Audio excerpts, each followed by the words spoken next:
გამარჯობა, ეთერშია ქრონიკა 17-ზე გამოშვებაში ნახავთ. სამართალწარმოების პროცესში ჩადენილი დანაშაულის გამოძიების დეპარტამენტმა გამომტყუნებელი განაჩენის გადასინჯვის გადაწყვეტილება მიიღო. ექსპორტის რეკორდული მოცულობა და გაზრდილი საგარეო სავაჭრო ბრუდვა.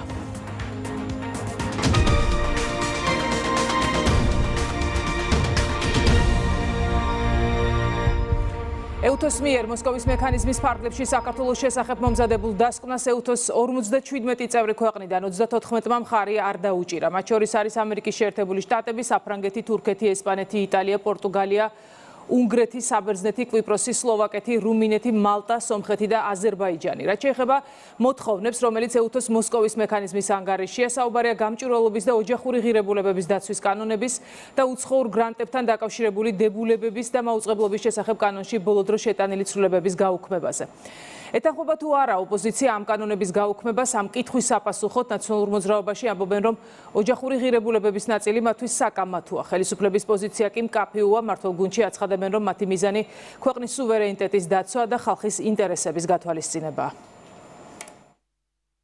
მოსკოვის მექანიზმის კონკრეტული რეკომენდაციები ეს არის დამოკლეს მახვილი ქართული ოცნების თავს. რაც შეეხება კანონს, ოჯახური ღირებულებების ნაწილი ჩვენთვის არის საკამათო, ვინაიდან ჩვენ ვართ კონსერვატიული პარტია, ჩვენთვის ქრისტიანული ღირებულებები არის უმთავრესი. ოჯახ ქართულ ოცნებას მაგრად დაგილაგებიათ ყველაფერი. ეს დასკვნა არის უმძიმესი ჩვენი ქვეყნისთვის.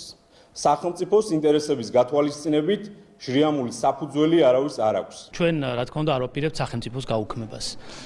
ქონდა იმის იმედი, რომ მაქსიმალურად ობიექტური შეფასებები გაკეთდებოდა, იმიტომ რომ ჩვენ ყველანაირი კარი გავუხსენით, კონსტრუქციულად, მაქსიმალურად ღიად, გამჭვირვალედ, გადავეცით ყველა ინფორმაცია, რაც ჩვენს ხელს არსებობდა, თუმცა სამწუხაროდ მოვისმინეთ ის გაუგებარი ბრალდებები, სახელმწიფოს მიერ მიწოდებული ინფორმაცია საერთოდ არ არის გამოყენებული. ამიტომ ამ დასკვნის სანდოობა, რა თქმა უნდა, დედაეჭქვეს არის ჩვენი მხრიდან, ეს უფრო არის სურვილების ვიდრე რეალური რეკომენდაციების ეს დოკუმენტი დარჩება ისე როგორც დარჩება цаრიელი დოკუმენტი. რა თქმა უნდა ეს ყველაფერი არ არის მიუკერძოებელი და ჩვენ შეხვედრაზე ვისმენდით გეთანხმებოდნენ, რა თქმა უნდა იღებდნენ ამ ყველაფერს არგუმენტს, მაგრამ საბოლოო ჯამში ვიხილეთ პირდაპირ მიკერძოებული პოლიტიკურად ანგაჟირებული ეგრეთ წოდებული ფაქტების დამდგენი დასკვნა, სადაც არაფერი არ არის საუბარი ფაქტებზე. კოლექტიურმა ნაცმოძრაობამ მარტივ კითხვას გასცეს პასუხი, უნდა იყოს თუ არა დაშვებული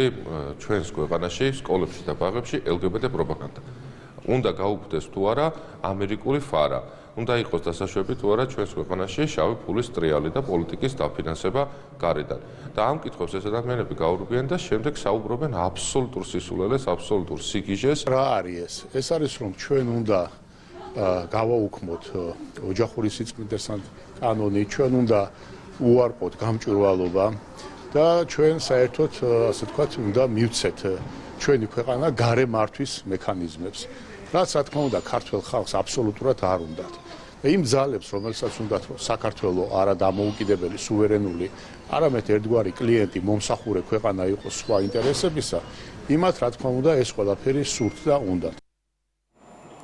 EUTOS მოსკოვის მექანიზმის ანგარიშს სიცრუეს უწოდებენ ნეიტრალურ საქართველოში. პარტიაში მიაჩნიათ, რომ ასეთ რეალობაში საქართველომ უნდა დატოვოს შანტაჟის სიარაღად გადაქცეული საერთაშორისო ხელშეკრულებები თუ ორგანიზაციები.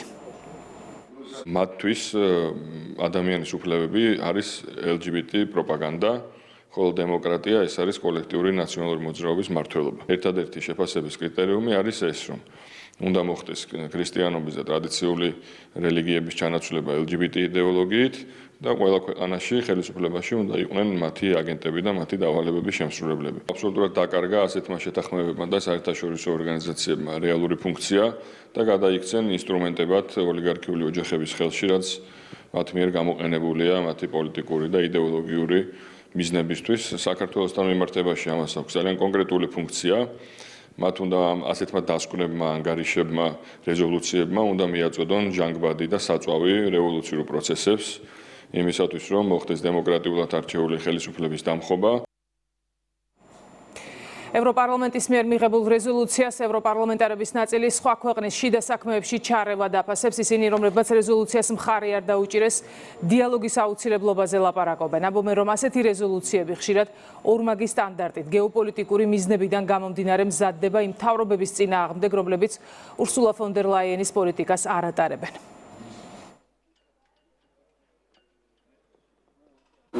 გადავწყვიტეთ, რომ ამ რეზოლუციაზე ხმის მიცემისგან თავი შეგვავებინა. მან უნდა ჩავერიოთ სხვა ქვეყნების შიდა საქმეებში და რა თქმა უნდა ჩვენ არ ვართ მოსამართლეები. თუ გადაწყვეტილებას მოსამართლეები მიიღებენ, მაშინ არ ვიცი, რა კავშირი უნდა ჰქონდეს ამასთან ევროპულ პოლიტიკას.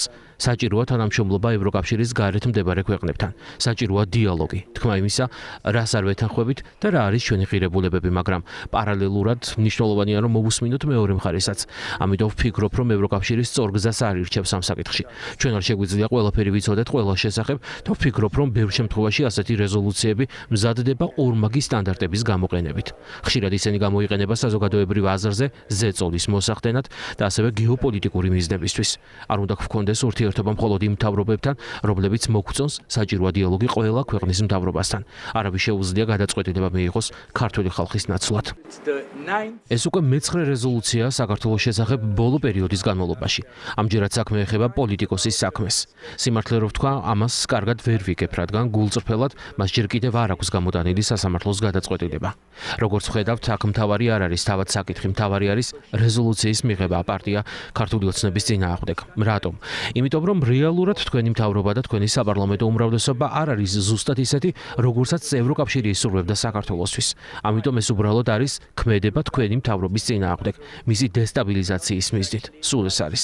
ამ რეზოლუციის საშუალებით ვცდილობთ გავლენა მოვახდინოთ საქართველოს მოსახლეობაზე, მათი მთავრობის წინააღმდეგ და გინდათ ერთი საიდუმლო გითხრათ, დარწმუნებული ვარ, მალე ისევ გნახავთ მე-10 რეზოლუციის განხილვაზე, რადგან იცით ეს არასდროს მთავრდება. ეს არ დასრულდება მანამდე, სანამ არ იქნება ხელისუფლება, რომელიც ევროკავშირის ხაზს მიჰყვება. არ შეიძლება რომ იყოს ევროპის კომისია, რომელიც ცდილობს ყველა სახელმწიფოში საკუთარი პოლიტიკის არჩევას, თავად მთავრობის წინააღმდეგაც კი. გადახედეთ იმას, რაც ხდება ახლა საქართველოსა და სლოვაკეთში. მათ სცადეს მთავრობის შეცვლა და საქართველოს შემთხვევაში იდენტური სიტუაცია გვაქვს. იმედია მომავალში ევროპული კომისია დააფასებს თითოეული ქვეყნის დამოუკიდებლობას. ევროკავშირი ამ მომენტში წარმატებულ პოზიციაში არ არის. თუ ნახავთ პოლიტიკურ და საერთაშორისო სიტუაციას, მანქანამ ფონ დერ ლაიენის ხელმძღვანელობით ფაქტობრივად საკომისიო კატასტროფას მიაღწია. იცით, ამ პარლამენტში ძალიან მარტივია ომის გაგრძელების სურვილის გამოთქვა. ჩვენ უბრალოდ ველოდებით და ამ მოლოდინში რიგითი ადამიანები იღუპებიან. თქვენ ფიქრობთ, რომ ეს პასუხისმგებლიანი ქმედებაა?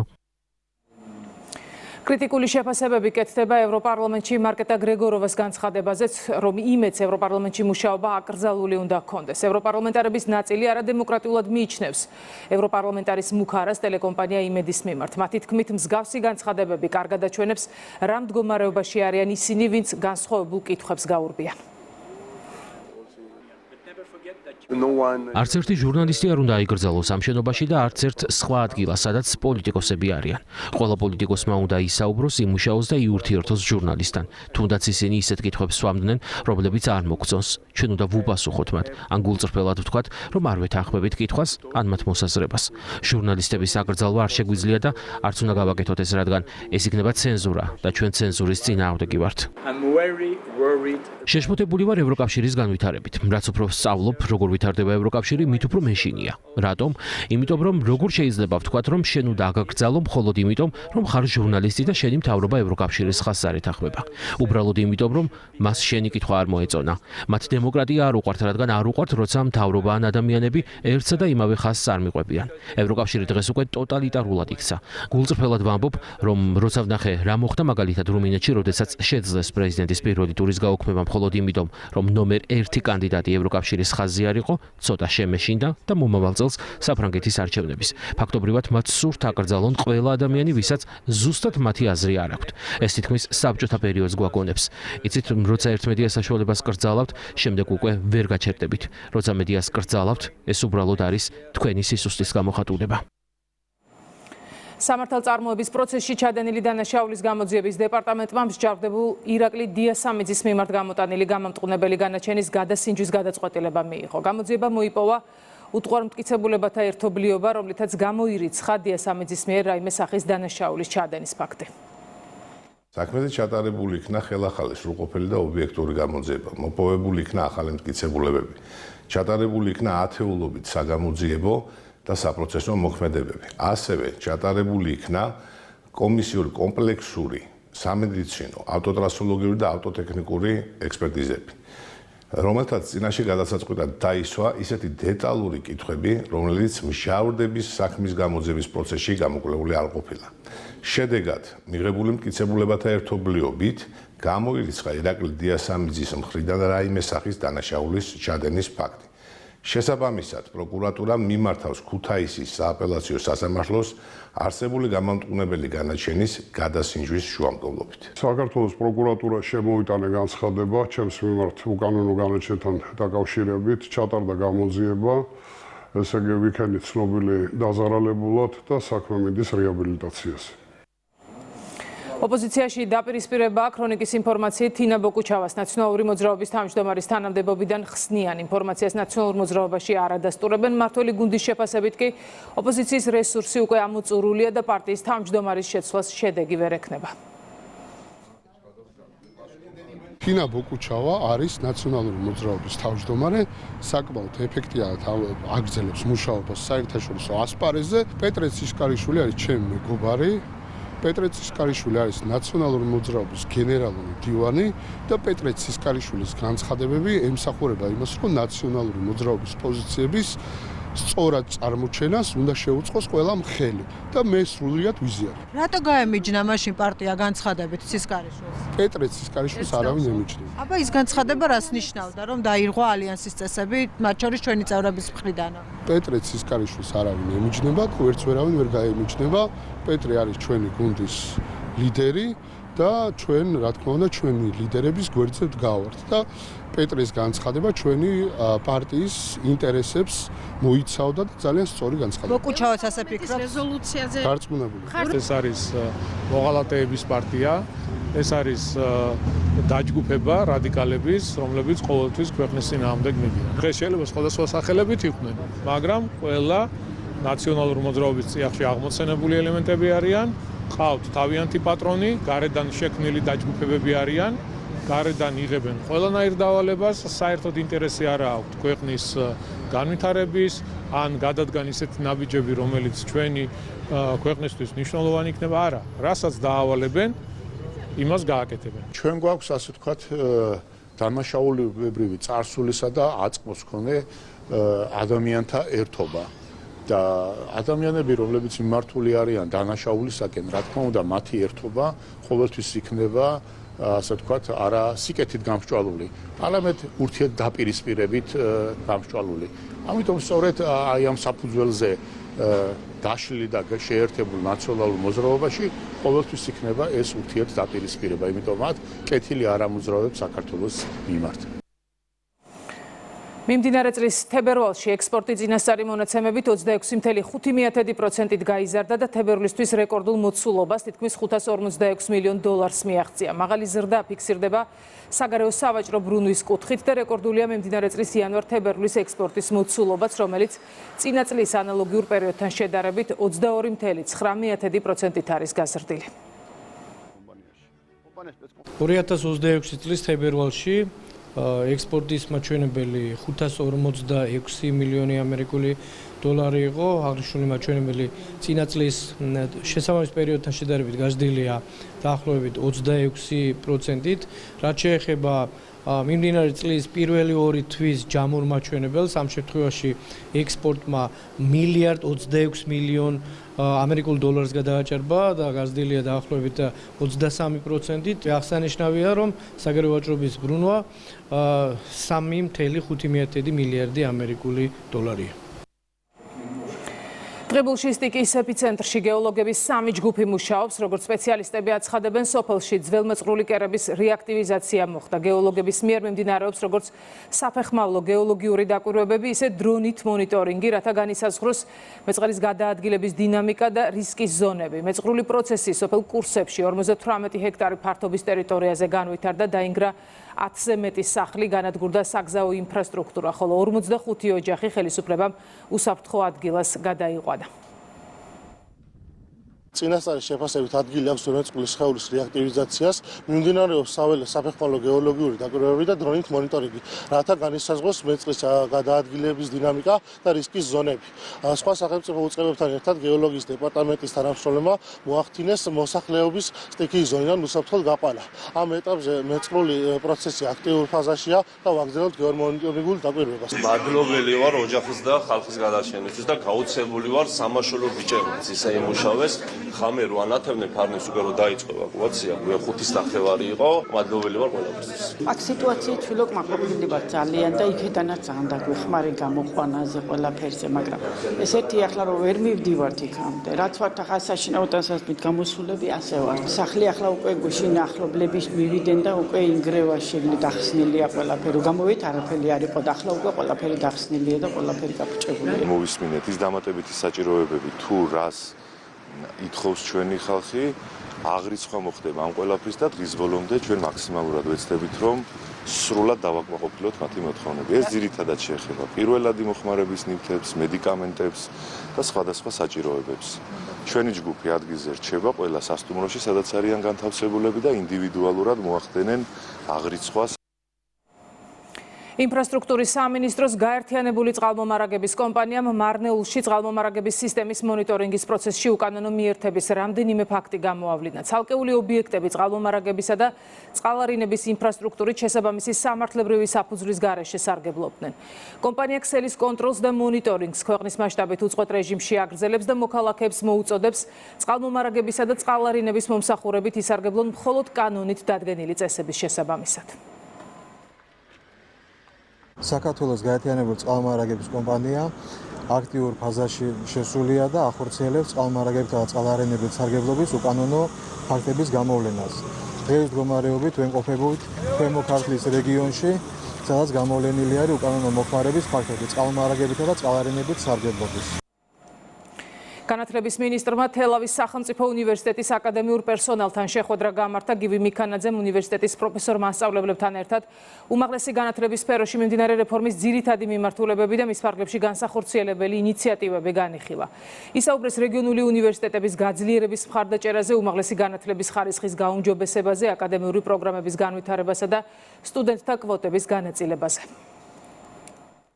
ჩვენ განვიხილეთ უმაღლესი განათლების რეფორმის კონცეფცია, მისი მნიშვნელობა, ყველა ის ნაბიჯი, რაც პირველ ეტაპზე უკვე გადაიდგა და ის მომავალი მომდევნო ეტაპები, რომელიც გასავლელი გვაქვს შემდეგ 60 წლიან პერიოდში. ჩვენ კიდევ ერთხელ დავწმუნდით ამ რეფორმის აქტუალობაში და მის მიზანშეწონილობაში. აკადემიური საზოგადოება სრულ მხარდაჭერას უცხადებს რეფორმას. უნივერსიტეტი და მისი პერსონალი არის მომზადებული, თანხwebdriver არის ამ რეფორმის შინაარსსა და მიმდინარეობასთან დაკავშირებით და რა თქმა უნდა ეს გვაძლევს იმის საშუალებას რომ ვთქვათ რომ კონკრეტულად ამ უნივერსიტეტში რეფორმა თავის განვითარების საუკეთესო მაგალითს მოგცემს. რეფორმის ფარგლებში მიმდინარე და დაგეგმილ ცვლილებებზე ჰქონდა საუბარი, დისკუსია, არაერთ მნიშვნელოვან კითხვას გაეცა პასუხი და ნათელი მოეფინა რეფორმის განხორციელების აუცილებლობას. ბატონმა მინისტრმა ყველა საჭირო შეკითხვაზე გასცა პასუხი ჩვენს აკადემიურ პერსონალს. ასეთი ტიპის შეხვედრები ფიქრობ არის ძალიან მნიშვნელოვანი. ახლა კი უცხოეთის ახალი ამბები სლოვაკეთის პრემიერ-მინისტრის განცხადებით უკრაინაში ნატოს წევრი ქვეყნების ჯარების გაგზავნა კონფლიქტის ესკალაციას და ალიანსის მეხუთე მუხლის ამოქმედებას გამოიწვევს. რობერტ ფიცოს თქმით, მისი მთავრობა სლოვაკეთის ჯარის უკრაინაში გაგზავნას მხარს არ დაუჭერს. პრემიერ-მინისტრმა ევროკავშირი გააკრიტიკა და აღნიშნა, რომ ევროპული ბლოკის გლობალური გავლენა მნიშვნელოვნად შემცირებულია. თუკი ნატოს წევრი ქვეყნის სამხედროები უკრაინის ტერიტორიაზე შევლენ და მათი რუსეთთან შეტაკება მოხდება, ეს შეიძლება ნატოს წევრ სახელმწიფოზე თავდასხმად ჩაითვალოს და გააქტიურდეს მეხუთე მუხლი. ჩვენ ვერანაირ შედეგს ვერ ვხედავთ ამ ომში. გარდა იმისა, რომ ვითვლით დაღუპულებსა და დაშავებულებს და ვხედავთ, როგორ იცვლება ფრონტის ხაზი რუსეთის ფედერაციის სასარგებლოდ. მშვიდობა და სამშვიდობო მოლაპარაკებები უნდა იყოს ჩვენი პრიორიტეტები. ამასთან ევროკავშირს დიდი პრობლემა აქვს, რადგან სერიოზულად არავინ აღვიქვამს და არავინ გველაპარაკება. ფიქრობთ, ვინმემ დაურეკა ურსულას ან კაია კალას და უთხრა, რომ ირანზე ვაპირებთ თავდასხმასო. ან ვენესუელაზე დაეკითხნენ. ამერიკა ევროკავშირს ისე ეპყრობა, თითქოს არც კი არსებობს. მარტაკოსი ახალ ბრალდებებს იგერიებს, გამოცემა პოლიტიკოს ცნობით გაფართოების საკითხებში ევროკომისარი ხელახლა დაადანაშაულეს, რომ იგი 1980-იან წლებში იუგოსლავიის საიდუმლო პოლიციასთან თანამშრომლობდა. ევროპარლამენტარმა სლოვენიდან რომანა ტომცმა განაცხადა, რომ მას მარტაკოსის ბრალეულობის დამადასტურებელი ახალი მტკიცებულებები აქვს. ტომცმა, რომელიც ევროპის სახალხო პარტიის ვიცე-პრეზიდენტია, კომისიას გუშინ გაუგზავნა წერილი, სადაც ნათქვამია, რომ არსებობს მარტაკოსის მიერ იუგოსლავიის დაზვერვის სასარგებლოდ მუშაობის მტკიცებულებები. ევროპარლამენტარი გამოძიებას ითხოვს.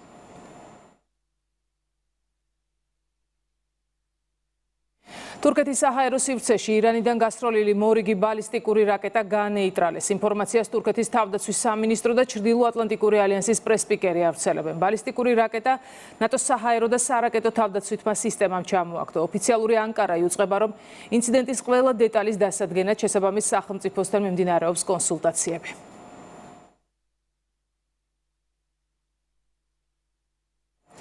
თეირანში ალ-ქუდსის დღის აღსანიშნავი მსვლელობა აფეთქებების ფონზე მიმდინარეობს. ირანის დედაქალაქის ქუჩებში პალესტინის მხარდასაჭერად ხალხთან ერთად მთავრობის წარმომადგენლებიც არიან გამოსული.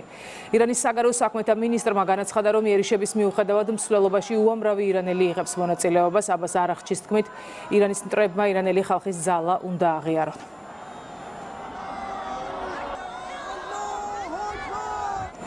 გამოცემა აქსიოსი ისრაელის მაღალჩინოსნებზე დაყრდნობით წერს, რომ ირანის წინააღმდეგ ამერიკისა და ისრაელის სამხედრო ოპერაციები შესაძლოა კიდევ მინიმუმ 2 ან 3 კვირას გაგრძელდეს. Wall Street Journal-ის ცნობით კი ისრაელში ფიქრობენ, რომ ირანის ხელისუფლება უახლოეს მომავალში არ დაემხობა, რის გამოც საბრძოლო მოქმედებების შეჩერების შემდეგ ამერიკის შეერთებულ შტატებთან ერთად თეირანის დასუსტების მიზნით ეკონომიკური შევიწროებისა და ზეწოლის ფარულ ოპერაციას დაიწყებენ.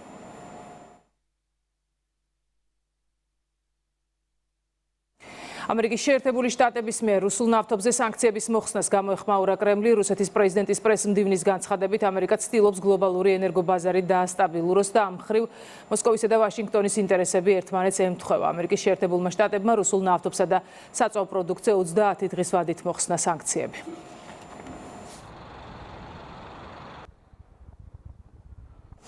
გერმანიის კანცლერის განცხადებით, რუსეთისთვის სანქციების შემსუბუქება ნებისმიერ შემთხვევაში არასწორი გადაწყვეტილებაა. ფრიდრიხ მერცის თქმით, რუსეთი მოლაპარაკებებისადმი არანაირ მზადყოფნას არ იჩენს, რის გამოც ევროპა აუცილებლად განაგრძობს მოსკოვზე ზეწოლას და უკრაინის მხარდაჭერას. გერმანიის კანცლერის თქმით, ირანში მიმდინარე ომის გამო ამ საკითხზე ყურადღებას არ გადაიტანენ.